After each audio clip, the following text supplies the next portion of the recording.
નમસ્કાર મિત્રો, જ્ઞાનધારા યુટ્યુબ ચેનલમાં આપ સર્વે મિત્રોનું હાર્દિક સ્વાગત છે।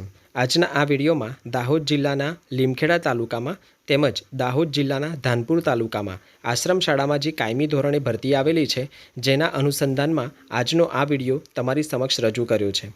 મિત્રો, આ જે ભરતી છે દાહોદ જિલ્લાના ધાનપુર તાલુકામાં જે ભરતી આવેલી છે એ ટોટલ 10 જેટલી જગ્યાઓ ઉપર ભરતી આવેલી છે। આ ઉપરાંત દાહોદ જિલ્લાના લીમખેડામાં જે ભરતી આવેલી છે એ પણ લગભગ માધ્યમિક અને ઉચ્ચતર માધ્યમિકમાં એમ ટોટલ 4 જગ્યાઓ આવેલી છે।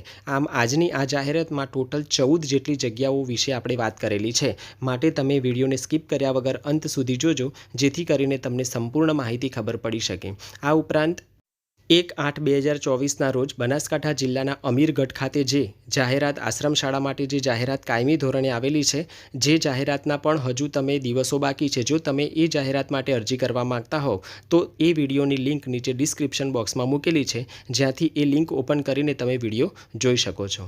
હવે આપણે જોઈએ જાહેરાત। મિત્રો, તમે અહીંયા સ્ક્રીન ઉપર જોઈ શકો છો, શક્તિ પ્રગતિ મંડળ પીપોરા તાલુકો ધાનપુર જિલ્લો દાહોદ સંચાલિત નીચે મુજબની જે આશ્રમ શાળાઓ છે, જેમાં શિક્ષણ સહાયકો લાયકાત ધરાવતા ઉમેદવારો દાહોદ સંચાલિત નીચે મુજબની આશ્રમ શાળાઓમાં શિક્ષણ સહાયકોની ભરતી કરવા માટે મદદનીશ કમિશનર આદિજાતિ વિકાસ દાહોદ તરફથી એનઓસીની મંજૂરી આપવામાં આવેલી છે, જેની માહિતી અહીંયા આપણને બતાવેલી છે। તમારે જે આ અરજી તમે આ જગ્યા ઉપર કરવા માંગતા હો તો દિન 15માં તમારે અરજી પહોંચાડવાની રહેશે।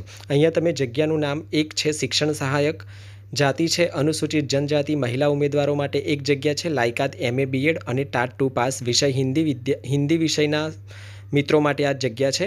એનઓસીની વાત પણ અહીંયા બતાવેલી છે। આશ્રમ શાળાનું સરનામું પણ છે શ્રી આદિવાસી આશ્રમ શાળા ડુંગરપુર, ઉચ્ચતર માધ્યમિક વિભાગ, તાલુકો ધાનપુર, જિલ્લો દાહોદ।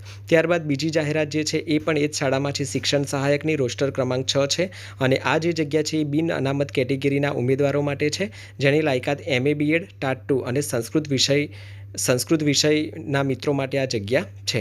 ત્યારબાદ ત્રીજી શિક્ષણ સહાયકની જાહેરાત છે, જેનો રોસ્ટર ક્રમાંક 5 છે, અનુસૂચિત જનજાતિ મહિલા ઉમેદવારો માટે BA BEd, ટાટ 1 પાસ, સામાજિક વિજ્ઞાન વિષયના મિત્રો આ અરજી કરી શકશે અને આ જે અરજી કરવાની છે એ શ્રી આદિવાસી આશ્રમ શાળા ડુંગરપુર, માધ્યમિક વિભાગ, તાલુકો ધાનપુર, જિલ્લો દાહોદ। ત્યારબાદ બીજી એ જ શાળાની જાહેરાત છે, શિક્ષણ સહાયક બિન અનામત કેટેગરી જગ્યા 1 BSc BEd, ટાટ 1 અને ગણિત વિજ્ઞાનના મિત્રો આ અરજી કરી શકશે। ત્યારબાદ એ જ સ્કૂલમાં ત્રીજી જગ્યા છે શિક્ષણ સહાયક, જેમાં બિન અનામત કેટેગરી જગ્યા 1 BA BEd, ટાટ 1 પાસ કરેલું હોવું જોઈએ અને સંસ્કૃત વિષયના મિત્રો આ જગ્યા ઉપર અરજી કરી શકશે।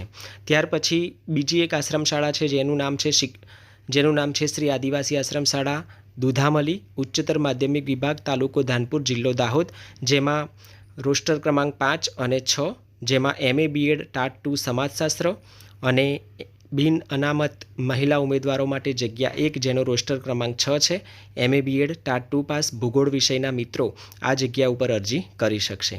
ત્યાર પછી 8મા નંબર ઉપર શિક્ષણ સહાયક, રોસ્ટર ક્રમાંક 4, સામાજિક શૈક્ષણિક પછાત વર્ગ, BSc BEd, ટાટ 1 પાસ, ગણિત વિજ્ઞાનના મિત્રો અરજી કરશે અને આશ્રમ શાળાનું નામ છે શ્રી આદિવાસી આશ્રમ શાળા દુધામલી, માધ્યમિક વિભાગ, તાલુકો ધાનપુર, જિલ્લો દાહોદ।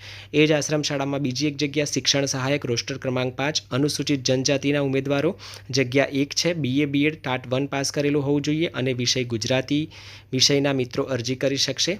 અને બીજી એક આશ્રમ શાળા છે, જેનું નામ છે શ્રી રાજ ઉત્તર બુનિયાદી આશ્રમ શાળા પીપેરો, તાલુકો ધાનપુર, જિલ્લો દાહોદ, શિક્ષણ સહાયક, જેમાં રોસ્ટર ક્રમાંક 8 છે, સામાજિક શૈક્ષણિક પછાત વર્ગ જગ્યા 1 BSc BEd, ટાટ 1 પાસ કરેલું હોવું જોઈએ અને ગણિત વિજ્ઞાનના મિત્રો અરજી કરી શકશે। મિત્રો, અહીંયા 5 જેટલી આશ્રમ શાળાઓ છે અને 5 જેટલી આશ્રમ શાળાઓમાં 10 જેટલી જગ્યાઓ છે, જેના ઉપર તમારે અરજી કરવાની રહેશે। અરજી કરવાનું સરનામું અહીંયા બતાવેલું છે, જે તમે જોઈ શકો છો। આશ્રમ શાળા હોય ફરજના સ્થળે ફરજિયાત રહેવાનું રહેશે। અરજી મોકલવાનું સ્થળ છે પીપેરો વિભાગ, યુવા શક્તિ પ્રગતિ મંડળ પીપેરો, તાલુકો ધાનપુર, જિલ્લો દાહોદ, પિન નંબર 3892, પ્રમુખશ્રીનું પણ અહીંયા વાત કરેલી છે, જે તમે જોઈ શકો છો। ત્યાર પછી મિત્રો બીજી એક આશ્રમ જિલ્લામાં શ્રી સરસ્વતી કેળવણી મંડળ મોટી બાંડીગર સંચાલિત પીએમ શ્રી આદિવાસી આશ્રમ શાળા મોટી બાંડીબાર તાલુકો લીમખેડા જિલ્લો દાહોદ અને જે એનઓસી મંગાવેલ છે જેની માહિતી અહીંયા બતાવેલી છે. અનુ નંબર બતાવેલું છે. જગ્યાનું નામ શિક્ષણ સહાયક, રોસ્ટર ક્રમાંક 5, જાતિ છે અનુસૂચિત જનજાતિના ઉમેદવારો અને લાયકાત છે MA BEd pass, MA BEd અને ટાટ 2 ક્લિયર કરેલું હોવું જોઈએ. વિષય ગુજરાતી વિષય. બીજું છે શિક્ષણ સહાયક, રોસ્ટર ક્રમાંક 6, બિન અનામત કેટેગરીના ઉમેદવારો MA BEd ટાટ 2 અને સંસ્કૃત વિષયના મિત્રો અરજી કરી શકશે. આ જે અરજી છે એ પણ તમારે દિન 15માં પહોંચાડવાની રહેશે. અરજી મોકલવાનું સરનામું અહીંયા બતાવેલું છે. પીએમ શ્રી આદિવાસી આશ્રમ શાળા મૂપો મોટી બાંડીબાર તાલુકો લીમખેડા જિલ્લો દાહોદ. Pin number 389140. પ્રમુખ શ્રી સરસ્વતી કેળવણી મંડળ મોડી બાંડીબાર તાલુકો લીમખેડા જિલ્લો દાહોદ 389140. ત્યાર પછી મિત્રો બીજી એક જાહેરાત છે લીમખેડાની જ છે. દાહોદ જિલ્લાનું લીમખેડા શ્રી સરસ્વતી કેળવણી મંડળ મોટી બાંડીબાર. અહીંયા પણ એનઓસીની માહિતી બતાવેલી છે. અનુ નંબર 1 અને 2, જગ્યાનું નામ શિક્ષણ સહાયક, રોસ્ટર ક્રમાંક 4, સામાજિક શૈક્ષણિક પછાત વર્ગ, BA BEd TAT 1 pass, Sanskrit વિષય માટે છે. શિક્ષણ સહાયક, રોસ્ટર ક્રમાંક 5, અનુસૂચિત જનજાતિના ઉમેદવારો અરજી કરશે. BA BEd ટાટ 1 ક્લિયર કરેલું હોવું જોઈએ અને ગણિત વિજ્ઞાનના મિત્રો આ અરજી કરી શકશે. દિન 15માં તમારે અરજી પહોંચાડવાની રહેશે.